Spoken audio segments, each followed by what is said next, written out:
ನೀವೇನಾದರೂ ಬೆಂಗಳೂರು ಟ್ರಾಫಿಕ್ನಲ್ಲಿ ಸಿಗಾಕೊಂಡಿದ್ರೆ ನಿಮಗೆ ಬೆಂಗಳೂರು ಟ್ರಾಫಿಕ್ ಎಷ್ಟು ಫಸ್ಟ್ರೇಟಿಂಗ್ ಆಗಿರುತ್ತೆ ಅಂತ ನಿಮಗೆ ಗೊತ್ತೇ ಇರುತ್ತೆ.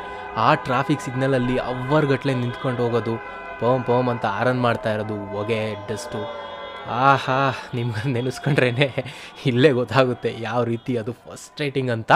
ಆದರೆ ನಿಮಗೆ ಇದನ್ನ ಹೇಳಿದ್ರೆ ನಂಬ್ತೀರಾ?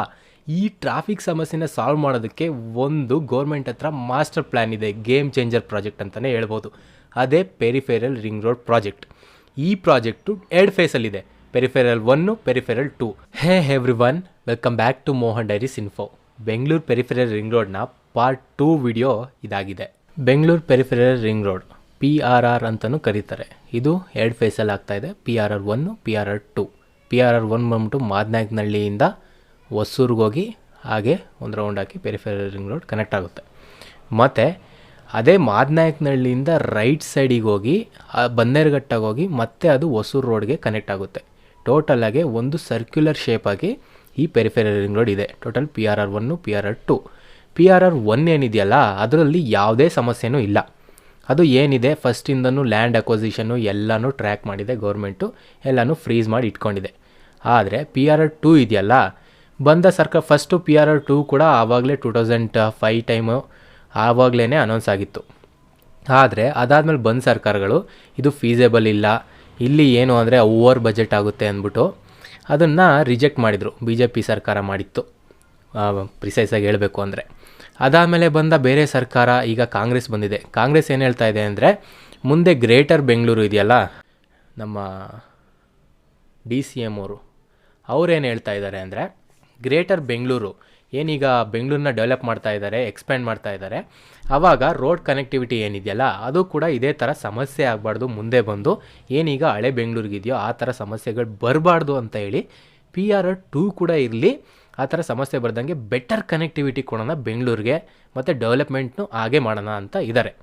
ಹಾಗೆ ಈಗ ನಾಗಸಂದ್ರವರೆಗೂ ಇದ್ದಿದ್ದು ಮೆಟ್ರೋ ಬಂದ್ಬಿಟ್ಟು ಮಾದಾವರವರೆಗೂ ಎಕ್ಸ್ಟೆಂಡ್ ಆಗಿದೆ. ಅದು ಬಂದು ತುಮಕೂರುವರೆಗೂ ಎಕ್ಸ್ಪೆಂಡ್ ಆಗಬೇಕು ಅನ್ನೋದೇ ಇವಾಗಿನ ಸರ್ಕಾರದ ಯೋಚನೆ, ಮತ್ತು ಪ್ರಪೋಸಲ್ ಕೂಡ ಅವ್ರದ್ದು ಹಾಗೇ ಇದೆ. ಅವ್ರ ನಡವಳಿಕೆ ಕೂಡ ಹಾಗೇ ನಡೀತಾ ಇದೆ. ನೆಲಮಂಗಲಕ್ಕೆ ಫಸ್ಟು ಮೆಟ್ರೋ ತಗೊಂಡೋಗಿ ಅಲ್ಲಿಂದ ತುಮಕೂರಿಗೆ ಕನೆಕ್ಟ್ ಮಾಡೋ ಪ್ಲ್ಯಾನ್ ಇದೆ. ಈಗ ಏರ್ಪೋರ್ಟ್ ಕೂಡ ಬರ್ತಾ ಇದೆ. ಏರ್ಪೋರ್ಟ್ ಎಲ್ಲಿಗೆ ಬರ್ತಾ ಇದೆ? ತುಮಕೂರಿಗೆ ಪ್ರಪೋಸಲ್ ಇದೆ. ಅದು ಬಿಟ್ಟರೆ DK ಶಿವಕುಮಾರ್ ಅವರ ನೇಟಿವ್ ವಿಲೇಜು ಕನಕಪುರ ಆಗಿದೆ. ಹಾಗಾಗಿ ಈ 2 ಜಾಗದಲ್ಲಿ ಬರೋದಂತೂ ಪಕ್ಕ ಇದೆ. ಆ 2 ಜಾಗಕ್ಕೂ ಕನೆಕ್ಟಿವಿಟಿ ಇರೋದೇ PRR 2. PRR 1 ಕನೆಕ್ಟಿವಿಟಿ ಆ ಕಡೆ ಸೈಡ್ ಬರೋಲ್ಲ, ಅದು ಲೆಫ್ಟ್ ಸೈಡ್ ಬರುತ್ತೆ. ಎಂಟೈರ್ಲಿ ಆ ಕಡೆ ಜಾಗಕ್ಕೂ ಈ ಕಡೆ ಜಾಗಕ್ಕೂ ಎಂಟೈರ್ಲಿ ಡಿಫ್ರೆಂಟ್ ಇದೆ, ಅಲ್ಲಿಗೆ ಬರೋದಿಲ್ಲ. ಏನಾಗುತ್ತೆ ಅಂದರೆ ಆಗ ಏರ್ಪೋರ್ಟಿಗೆ ಬೆಟರ್ ಕನೆಕ್ಟಿವಿಟಿ ಕೊಡೋದಕ್ಕಾಗೋದಿಲ್ಲ. ಮತ್ತು ಮೆಟ್ರೋ ಸ್ಟೇಷನ್ ಎಲೆಕ್ಟ್ರಾನ್ ಸಿಟಿಯಿಂದ ಆ ಕಡೆ ತಗೊಂಡು ಮತ್ತೆ ಕನಕಪುರಗೆ ಕನೆಕ್ಟಿವಿಟಿ ಕೊಡೋ ಆಪ್ಷನ್ಸ್ ಇದೆ. ಹಾಗಾಗಿ 2 ಆಪ್ಷನ್ಸ್ ಇಟ್ಕೊಂಡಿದ್ದಾರೆ. ಆಲ್ರೆಡಿ ಮೈಸೂರಲ್ಲಿ ಡೊಮ್ಯಾಸ್ಟಿಕ್ ಏರ್ಪೋರ್ಟ್ ಇದೆ. ಹಾಗಾಗಿ ನಮ್ಮ ಆಸೆ ಏನು ಅಂದರೆ ತುಮಕೂರಲ್ಲೂ ಒಂದು ಏರ್ಪೋರ್ಟ್ ಆಗೋದ್ರಿಂದ ತುಂಬ ಡೆವಲಪ್ಮೆಂಟ್ ಆಗುತ್ತೆ ಬೆಂಗಳೂರಿಗೂ ಕೂಡ. ಯಾಕೆಂದರೆ ತುಮಕೂರು ಸೈಡಲ್ಲಿ ತುಂಬ ಇಂಡಸ್ಟ್ರಿಯಲ್ ಏರಿಯಾಸ್ ಆಲ್ರೆಡಿ ಇದೆ. ಮತ್ತು ಯಾವುದೇ ಇಂಟರ್ನ್ಯಾಷನಲ್ ಕಂಪ್ನಿ ಬಂದ್ರೂ ಅವರಿಗೆ ಈಗ ಕಂಪ್ನಿ ಕಟ್ಕೊಳ್ಳೋದಕ್ಕೆ ಜಾಗ ಕೊಡಬೇಕು ಅಂದ್ರೂ ನಮ್ಮ ಸೈಡಲ್ಲಿ ತುಂಬ ಚೆನ್ನಾಗಿದೆ ಜಾಗ. ಹಾಗಾಗಿ ನಮ್ಮ ಸೈಡು ಏರ್ಪೋರ್ಟ್ ಕೊಡೋದ್ರಿಂದ ತುಂಬ ಉಪಯೋಗ ಆಗುತ್ತೆ. ಅದು ಅಲ್ಲದೆ ನಾರ್ತ್ ಕರ್ನಾಟಕ ಸೈಡು ತುಂಬ ಅಂಡರ್ ಡೆವಲಪ್ ಆಗಿದೆ.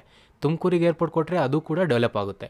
ತುಮಕೂರು ಯಾವ ರೀತಿ ಅಂದರೆ ಒಂದು ಟ್ವಿನ್ ಸಿಟಿ ಥರ ಡೆವಲಪ್ ಆಗ್ತಾ ಇದೆ. ಅದು ಅಲ್ಲದೆ ನಾರ್ತ್ ಕರ್ನಾಟಕ ಸೈಡಿಂದ ಬರೋ ಎಲ್ಲ ಬಸ್ಗಳು ಕೂಡ ತುಮಕೂರಿಗೆ ಬಂದೋಗುತ್ತೆ. ನೀವು ಸಾಟರ್ಡೆ ಸಂಡೇ ಬಂದರೆ ತುಮಕೂರು ಬಸ್ ಸ್ಟಾಪಿಗೆ ಹೋದರೆ ನೋಡ್ಬೋದು ಯಾವ ರೀತಿ ರಶ್ ಇರುತ್ತೆ ಅಂತ. ಅಷ್ಟು ಡೆವಲಪ್ ಆಗಿದೆ ತುಮಕೂರು. ತುಮಕೂರು ಎಲ್ಲ ಫೇಸಲ್ಲೂ ಕೂಡ ಎಲ್ಲ ರೀತಿಲೂ ಕೂಡ ತುಂಬ ಚೆನ್ನಾಗಿ ಡೆವಲಪ್ ಆಗಿದೆ. ಸೇಮ್ ಬೆಂಗಳೂರು ಥರನೇ ಇದೆ ಅಂತ ಹೇಳ್ಬೋದು, ಅಷ್ಟು ಚೆನ್ನಾಗಿ ಡೆವಲಪ್ ಆಗಿದೆ. ಅದು ಅಲ್ಲದೆ ಸ್ಮಾರ್ಟ್ ಸಿಟಿ ಕೂಡ ಆಗಿದೆ. ಬೆಂಗಳೂರಿಗೆ ಟಕ್ಕರ್ ಕೊಡ್ತಾ ತುಂಬ ಚೆನ್ನಾಗಿ ಬೆಳೀತಾ ಇದೆ.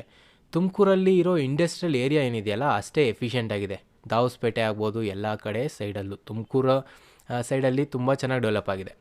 ಹಾಗಾಗಿ ತುಮಕೂರಿಗೆ ಕೊಡೋದು ಒಂಥರ ನಮಗೂ ಹೆಲ್ಪ್ಫುಲ್ ಆಗುತ್ತೆ, ಮತ್ತು ಬೆಂಗಳೂರಿಗೆ ಇನ್ನೊಂದು ಸ್ವಲ್ಪ ಬೂಸ್ಟ್ ಕೊಟ್ಟಂಗೆ ಆಗುತ್ತೆ. DK ಶಿವಕುಮಾರ್ ಅವರ ಗ್ರೇಟರ್ ಬೆಂಗಳೂರು ಪ್ಲ್ಯಾನ್ಗೂ ಕೂಡ ಒಂಥರ ಪವರ್ ಕೊಟ್ಟಂಗೆ ಆಗುತ್ತೆ. ಇದ್ರ ಬಗ್ಗೆ ಸ್ವಲ್ಪ DK ಶಿವಕುಮಾರ್ ಅವರು ಯೋಚನೆ ಮಾಡಬೇಕು, ನಮ್ಮ DCM ಅವರು. ಇದು ಜಸ್ಟ್ ನಮ್ಮ ಒಂದು ಒಪಿನಿಯನ್ ಆಗಿತ್ತಷ್ಟೇ. ಎಲ್ಲರದ್ದು ಅವ್ರದ್ದೇ ಆದಂಥ ಒಪಿನಿಯನ್ ಇರ್ತದೆ. ನಾವು ತುಮಕೂರು ಸೈಡಿಂದ, ನಾನು ಪರ್ಟಿಕ್ಯುಲರ್ಲಿ ನೇಟಿವ್ ನನ್ನ ತುಮಕೂರು ಆಗಿರೋದ್ರಿಂದ ಆ ಕಡೆ ಸೈಡ್ ಕೊಡಲಿ ಅನ್ನೋದು ನನ್ನ ಒಂದು ರಿಕ್ವೆಸ್ಟ್ ಅಷ್ಟೇ. ಬಟ್ ಏನು ಅಂದರೆ ನಾರ್ತ್ ಕರ್ನಾಟಕ ಸೈಡ್ ಪರಿಸ್ಥಿತಿ ಏನಿದೆಯಲ್ಲ ಅಲ್ಲಿ ಡೆವಲಪ್ಮೆಂಟ್ ಬರಬೇಕು ಅಂದರೆ ಈ ಥರ ಪ್ರಾಜೆಕ್ಟ್ಗಳನ್ನ ಬೆಂಗಳೂರು ಕೂಡ ಎಕ್ಸ್ಪೆಂಡು ಆ ಕಡೆ ಸೈಡಲ್ಲಿ ಸ್ವಲ್ಪ ಆದರೆ ಅಲ್ಲೂ ಡೆವಲಪ್ ಆಗುತ್ತೆ. ಯಾಕೆ ಅಂದರೆ ಇಡೀ ಕರ್ನಾಟಕ ನಮ್ಮದು, ಬೆಂಗಳೂರು ಅಷ್ಟೇ ಅಲ್ಲ. ಹಾಗಾಗಿ ಇಡೀ ಕರ್ನಾಟಕ ಡೆವಲಪ್ ಆದಷ್ಟು ನಮ್ಮ ಕನ್ನಡಿಗರಿಗೇ ಒಳ್ಳೆಯದು, ಅಷ್ಟು ಶಕ್ತಿ ಕೊಡುತ್ತೆ. ಈಗ ಈ ರೋಡ್ನ ಒಂದು ಹೈಲೈಟ್ಸ್ ನೋಡೋಣ. ಟೋಟಲಾಗೆ ಇದು ಬಂದ್ಬಿಟ್ಟು 100 ಮೀಟರ್ಸ್ ವೈಡ್ ರೋಡ್ ಆಗಿರುತ್ತೆ. ಟೋಟಲಾಗೆ 74 ಕಿಲೋಮೀಟರ್ ಉದ್ದ ಇರುತ್ತೆ. ಪೆರಿಫೆರಲ್ ರಿಂಗ್ ರೋಡ್ ಬಂದು ಟೋಟಲಾಗಿ 8 ಲೈನ್ ರೋಡ್ ಪ್ರಾಜೆಕ್ಟ್ ಆಗಿದೆ. 4+4 ಎರಡು ಸೈಡಲ್ಲೂ 4+4 ಲೈನ್ಸ್ ಇರುತ್ತೆ ವಿತ್ ಸರ್ವಿಸ್ ರೋಡು. ಅಂದರೆ ಆದರೂ ಬಿಟ್ಟು 4 ಬಿಟ್ಟು ಅದ್ರ ಹೊರಗಡೆ ಸರ್ವಿಸ್ ರೋಡ್ಗಳು ಕೂಡ ಪ್ರೊವೈಡ್ ಮಾಡಿರ್ತಾರೆ ಎರಡು ಸೈಡು ನಾರ್ಮಲ್ ಜನಕ್ಕೆ.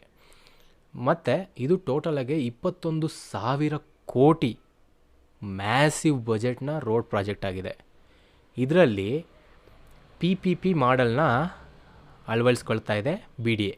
ಇದನ್ನು ಪರ್ಟಿಕ್ಯುಲರ್ಲಿ PRR ಪ್ರಾಜೆಕ್ಟ್ನ ಮಾಡ್ತಾ ಇರೋದು BDA.